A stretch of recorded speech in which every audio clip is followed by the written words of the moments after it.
नमस्कार दोस्तों, स्वागत है आप सभी का हमारे इस चैनल भगवान लोक पर। दोस्तों, अगर आप भी अपनी लाइफ में कुछ नया सीखने की चाह रखते हैं तो इस चैनल को मकर संक्रांति के दिन चुपचाप गाय को खिला दें। यह एक छोटी सी चीज। उससे पहले दोस्तों जान लेते हैं मकर संक्रांति के बारे में। सूर्य जब एक राशि से दूसरी राशि में प्रवेश करते हैं तो ज्योतिष में इस घटना को संक्रांति कहते हैं। हर महीने संक्रांति का पर्व आता है, परंतु माघ महीने में आने वाली मकर संक्रांति सबसे ज्यादा महत्वपूर्ण होती है। इस दिन सूर्य धनु राशि के निकलकर मकर राशि में प्रवेश करता है। मकर संक्रांति से सूर्य उत्तरायण होते हैं। आइए जानते हैं साल 2024 में मकर संक्रांति कब है। स्नान दान मुहूर्त महत्व डॉक्टर साल 2024 में मकर संक्रांति 15 जनवरी 2024 को मनाई जाएगी। इस दिन पवित्र नदी में स्नान के बाद सूर्य पूजा करने वालों को आरोग्य, धन, सुख, समृद्धि और अक्षय पुण्य की प्राप्ति होती है। मकर संक्रांति का पर्व पूरे भारत में धूमधाम से मनाया जाता है। पंचांग के अनुसार साल 2024 में सूर्य 15 जनवरी 2024 को प्रातः 2:54 पर धनु राशि से निकलकर मकर राशि में प्रवेश करेंगे। मकर संक्रांति के दिन सूर्य अपने पुत्र शनि की राशि मकर में प्रवेश करते हैं। मान्यता है कि मकर संक्रांति के दिन पानी में काला तिल और गंगा जल मिलाकर स्नान करने से कुंडली के ग्रह दोष दूर होते हैं। सूर्य और शनि दोनों की कृपा मिलती है। मकर संक्रांति के दिन से सूर्य उत्तर दिशा की ओर गति करते हैं। इस अवधि में सूर्य का तेज अधिक होता है। यही वजह है कि संक्रांति पर सूर्य पूजा करने से मान, सम्मान, धन और स्वास्थ्य लाभ मिलता है। कहते हैं इस दिन गुड़, अन्न, वस्त्र, काला तिल, खिचड़ी आदि का दान करने वालों को मोक्ष की प्राप्ति होती है। मकर संक्रांति से धरती पर अच्छे दिनों की शुरुआत मानी जाती है। सूर्य के उत्तरायण से देवताओं के दिन का आरंभ होता है। धार्मिक मान्यताओं के अनुसार मकर संक्रांति के दिन स्वर्ग का दरवाजा खुल जाता है। इसलिए इस दिन किया दान पुण्य अन्य दिनों में किए गए दान पुण्य से अधिक फलदायी होता है। इस दिन पोंगल का पर्व भी मनाया जाता है।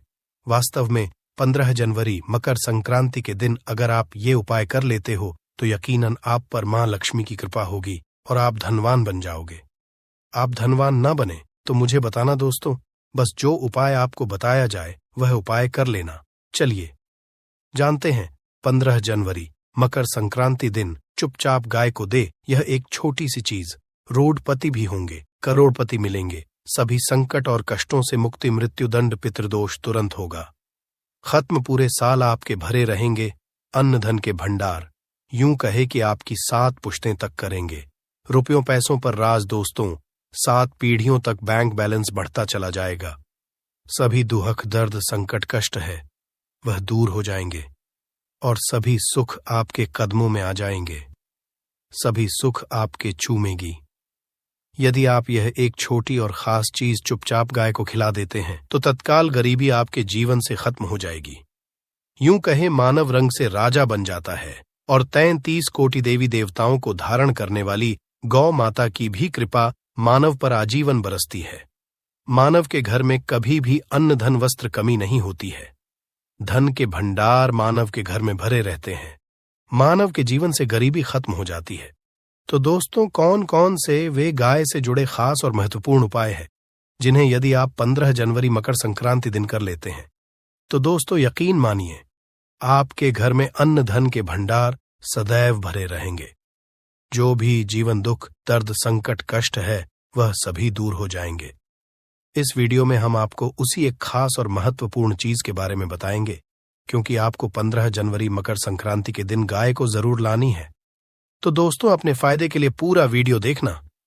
यदि आज की इस वीडियो को अपने बीच में से देखा, काट कर देखा तो यकीन मानिए जीवन में आपको कभी सफलता हासिल भी नहीं होगी, क्योंकि इस वीडियो में आपको कुछ ऐसे उपाय गाय से जुड़े बताने वाले हैं जिन्हें करने से आपके जीवन के जो भी दुख, दर्द, संकट है या कामयाबी होने में कोई बाधाएं आ रही है, सभी से छुटकारा मिलने वाला है।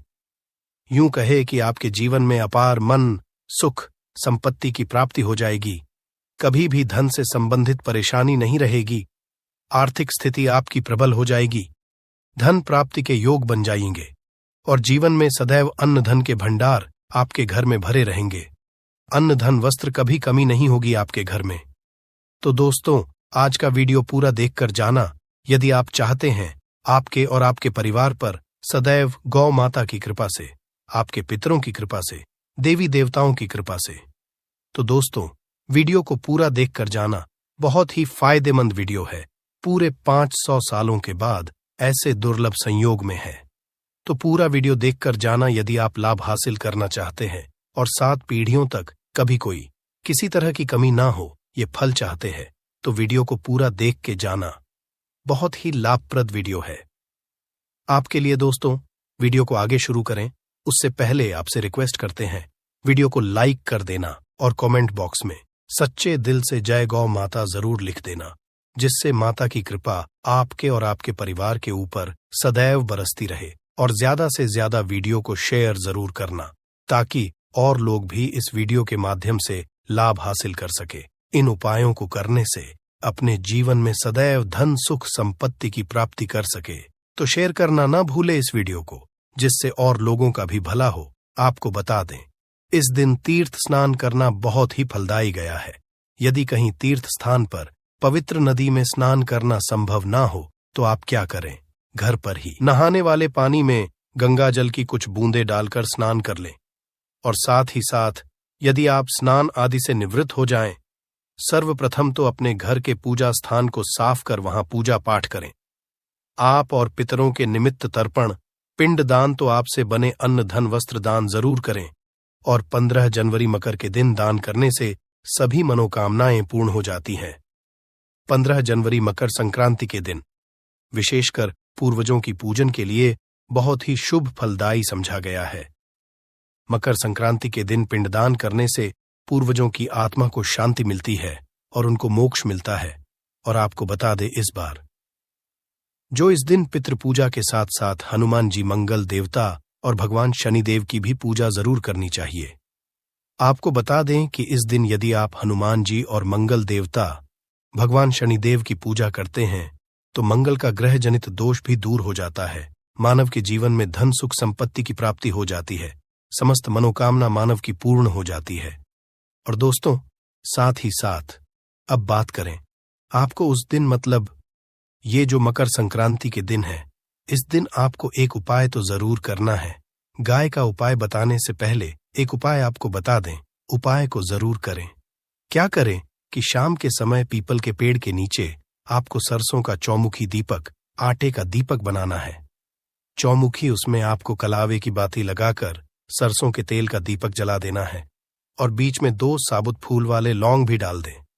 फिर देखिए कैसे चमत्कार आपके जीवन में होता है। शाम के समय जलाकर उसे छोड़े, मनोकामना मांगकर। दोस्तों, 21 दिनों के अंदर आपकी वो मनोकामना पूर्ण ना हो जाए, हमें बता देना। बहुत ही प्रभावशाली उपाय बताया मैंने, आपको बहुत ही दुर्लभ से दुर्लभ है। इस बार नए वर्ष को उपाय को जरूर करें। ये उपाय जो है बहुत ही आपको लाभ देगा।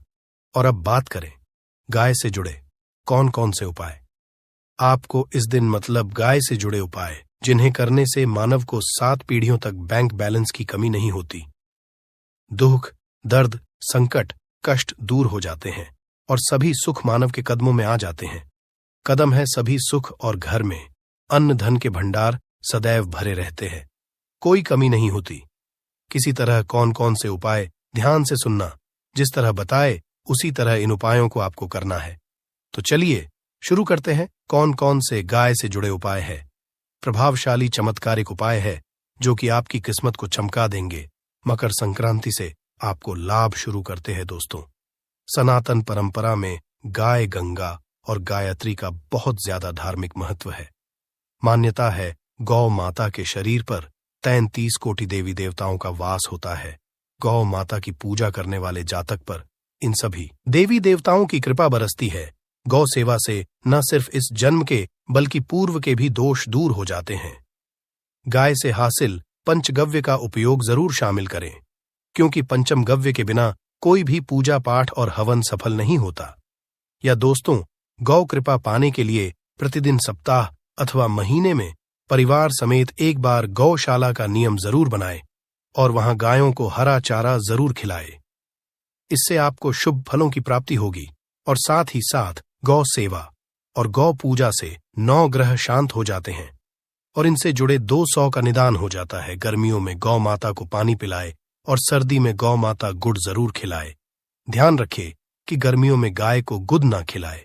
अनेक देवी देवताओं को अपने शरीर पर धारण करने वाली गौ माता से जुड़े कई शुभ और अशुभ संकेत भी होते हैं।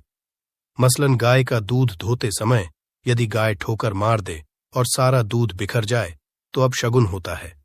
यदि कोई यात्रा पर निकल रहा हो और गाय अपने बछड़े को दूध पिलाती सामने आ जाए तो निश्चित रूप से जिस यात्रा के लिए आप निकले हैं वह यात्रा आप जरूर ही सफल होगी और वह जिसके लिए आप निकले हैं वह जरूर ही पूर्ण होगा।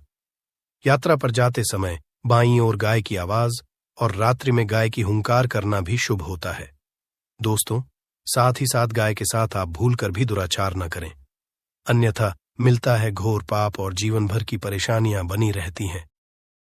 जी हां दोस्तों, गाय को राष्ट्रीय पशु बनाए जाने और इन्हें मौलिक अधिकार दिए जाने की बात हो रही है तो सवाल उठता है, गाय संस्कृति का अहम हिस्सा है, तब भी गाय के साथ लोग खराब व्यवहार कैसे कर लेते हैं। गाय दर दर भटक रहती है, भरपेट इन्हें चारा तक लोग नहीं देते। गाय जब तक दूध देती रहती है तो उनकी सेवा होती है और जैसे ही दूध देना बंद कर देती है तो लोग इन्हें उनकी किस्मत पर छोड़ देते हैं, सड़कों पर और गलियों में भटकने के लिए। ऐसे में गोवंश जीवों को कोई डंडे मारता है तो कोई पानी डाल देता है, कभी वाहनों की चपेट में आ जाती है तो कभी बीमार होकर बेचारी यह गाय दम तोड़ देती है। ऐसे में जरूरत है इन बातों को जानने की लेकर शास्त्रों में क्या कहा गया है, गाय के साथ आपको कैसा व्यवहार करना चाहिए। दोस्तों, गाय को कभी भी मारना पीटना नहीं चाहिए। शास्त्रों में गाय को माता का दर्जा दिया गया है। गाय को मारने वाला माता को मारने पीटने वाले के समान पाप का भाग्य समझा जाता है। नरक लोक में वर्षों तक कष्ट भोगना पड़ता है। अगले जन्म पशु योनि में मिलता है। कथा है कि गौतम मुनि ने गलती से गाय को डंडा मार दिया था, जिससे गाय की मृत्यु हो गई थी और इस पाप से मुक्ति के इन्हें वर्षों तक तपस्या करनी पड़ी। भगवान श्री कृष्ण जी ने बैल स्वरूप में आए वृद्धाश्रम का वध कर दिया था, जिससे मुक्ति के लिए भगवान श्री कृष्ण को संपूर्ण तीर्थों को एक कुंड में बुलाना पड़ा और इस कुंड में स्नान से वह पाप मुक्त हो गए थे। दोस्तों, साथ ही साथ पानी पी रही गाय को भगाते हैं वे घोर पाप के भागी बनकर नरक भोगते हैं। ऐसा पुराणों में बताया गया है, जबकि जो लोग गाय के लिए प्याऊ चार बनवाते हैं वह महाभाग्यवान होते हैं। ऐसे लोग घोर पाप से मुक्त होकर स्वर्ग पा जाते हैं और बड़े ही धनवान कुल में जन्म लेकर सुख भोगते हैं। और साथ ही साथ आराम कर रही गाय को कष्ट देकर कभी भी उठाना नहीं चाहिए।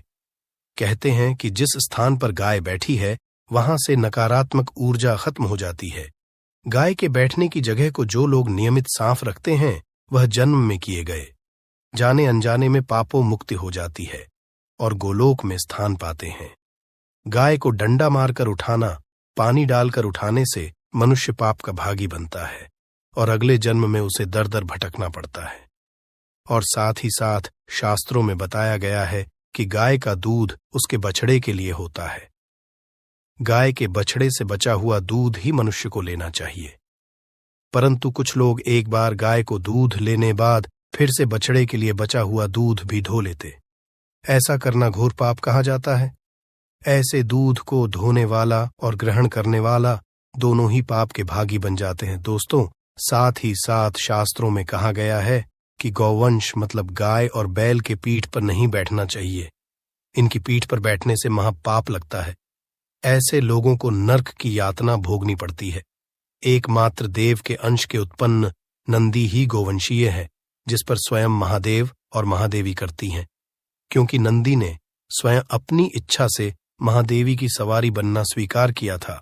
और साथ ही साथ शास्त्रों में गाय के दान को बहुत ही महत्व दिया गया है, परंतु ऐसी गाय का दान कभी नहीं करना चाहिए जो बूढ़े और बीमार हो। कठोपनिषद में नचकेता की कथा भी इस संदर्भ में है कि जिस नचकेता ने पिता द्वारा बूढ़ी गाय को दान करने पर आपत्ति जताई थी। दूध देने वाली और बछड़े सहित जो लोग गाय दान करते हैं वह महान पुण्य को हासिल करके स्वर्ग में स्थान पाते हैं। दोस्तों, साथ ही साथ सूर्य, चंद्र, मंगल, शुक्र की युक्ति राहु से हो तो पितृदोष होता है। यह भी मान्यता है कि सूर्य का संबंध पिता से एवं मंगल का संबंध होने के कारण सूर्य यदि शनि, राहु या केतु के साथ स्थित हो या दृष्टि संबंधी हो तथा मंगल की युति राहु या केतु से हो तो पितृदोष होता है। इस दोष से जीवन संघर्षमय बन जाता है। यदि पितृदोष हो तो गाय को प्रतिदिन या किसी भी एकादशी को या किसी पूर्णिमा दिन, अमावस्या या किसी भी खास दिन पर रोटी, गुड़, चारा खिलाने से पितृदोष खत्म जाता है। साथ ही साथ गाय की पीठ पर जो कुबड़ बना होता है वह बृहस्पति गुरु है। अतः जन्मपत्री में यदि बृहस्पति अपनी नीच राशि मकर में हो या अशुभ शिवलिंग में जा रहे हो और सामने से गौ माता आती हुई दिखाई दे तो गौ माता को अपनी दाहिनी ओर से जाने देना चाहिए। आपकी यात्रा जरूर ही सफल होगी और जिस घर में गाय होती है उसमें दोष स्वतः ही खत्म हो जाता है। और साथ ही साथ आपको बता दें कि गाय को आप भी रोटी बनाएं, प्रतिदिन ताजी रोटी ही बनाएं। गाय को अगर आपने रोटी बनाई है तो कोशिश करें कि उस रोटी को आप तुरंत ही गाय को दे दें। अगर आप उस रोटी को रख देंगे और उस रोटी को अगले दिन देंगे तो वह रोटी बासी मानी जाएगी। गाय को कभी भी बासी रोटी ना दें, इससे घर में नकारात्मक ऊर्जा वास करती है और जो भी काम आपके बनने वाले होंगे वह काम भी आप बिल्कुल भी नहीं बनेंगे। इससे आपके घर में हमेशा दर्द देवता का वास रहेगा और आप जिस भी काम उस काम में आपको हमेशा असफलता ही हाथ लगेगी। इसीलिए कोशिश करें गाय को रोजाना ताजी रोटी बनाकर खिलाएं और रोटी को बिल्कुल ना रखें। बासी रोटी गाय को ना दें और साथ ही साथ सड़ी गली चीजें गाय को नहीं खिलानी चाहिए। घर में कोई फल है, कोई सब्जी है, सड़ जाए तो लोग क्या करते हैं? गाय को देते हैं, नहीं ऐसा चाहिए। ऐसा करने से यदि आप गाय को खिलाते हैं तो और आप पाप के भागी बन जाते हैं। आप बिल्कुल सड़ी गली चीजें गाय को ना खिलाएं और साथ ही साथ मकर संक्रांति पर आटे की 11 लोहियां बनाकर उनके ऊपर हल्दी लगाए, इसके बाद को खिलाए। हर एक लोहे को खिलाते समय गाय के सींगों पर आप हाथ फेरें, पीठ पर हाथ फेरें, मस्तक पर हाथ फेरें, माता गाय के अब चरणों का स्पर्श करें। दोस्तों, ऐसा करने से आपके समस्त काम बनने लगेंगे। जो दुख का समय चल रहा भी खत्म होगा। आपके जीवन में खुशियां ही खुशियां होंगी। और एक बार मकर संक्रांति पर आप 7 बार गाय की परिक्रमा भी कर लें तो आपके समस्त काम होंगे। और मकर संक्रांति पर साथ ही साथ आप गाय को जब भी रोटी दे, रोटी पर या तो आप थोड़ी हल्दी लगा लें या थोड़ा गुड़ रख लें। अगर गुड़ ना हो तो आप थोड़ा घी रख सकते हैं। दोस्तों, गाय को कभी भी सूखी रोटी ना खिलाएं। सूखी का मतलब गाय को रोटी खिलाएं, उस पर कुछ न कुछ रखकर खिलाएं। हल्दी लें, गुड़ रख लें, मिश्री घी या जो भी रख लें, मतलब खाली नहीं खिलानी है। इतना करने मात्र से आपके जीवन के सभी दुख दर्द समाप्त हो जाएंगे। दोस्तों, यह थे गाय से जुड़े कुछ महत्वपूर्ण उपाय।